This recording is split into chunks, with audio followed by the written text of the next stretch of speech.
আহাদ আখিকে উদ্দেশ্য করে যে পোস্ট দিয়েছে, এখন আখি আবার আহাদকে উদ্দেশ্য করে বড় একটা পোস্ট দিয়েছে।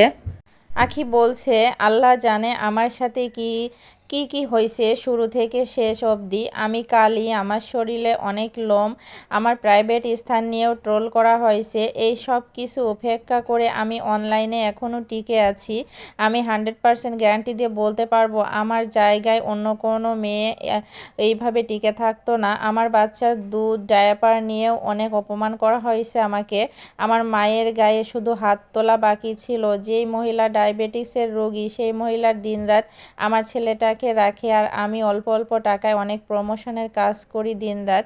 আমার বোন আমাকে ভিডিও করতে সাহায্য করে। তারপর আরও লিখেছে, আমার বোন আমাকে ভিডিও করতে সাহায্য করে। হয়তো আমার বাপ বড়লোক থাকলে আমাকে অনলাইনে কাজ করা লাগতো না। এত কিছুর পরও কেন জানি আমার অতীত আমাকে ছাড়ছেই না। যেখানে আমি ফিরতে চাই না, আমাকে বারবার টানা হচ্ছে আমাকে নিয়ে।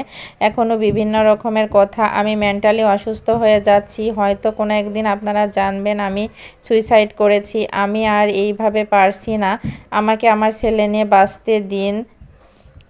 আখি মনে অনেক কষ্ট নিয়ে এই যে আবেগঘন স্ট্যাটাস দিয়েছে ফেসবুকে, যে আমাকে বাঁচতে দিন। সবাই আসলে আখিকে নিয়ে অনেক বেশি ট্রোল করছে। আখিকে সবাই কিন্তু ঠকাইছে।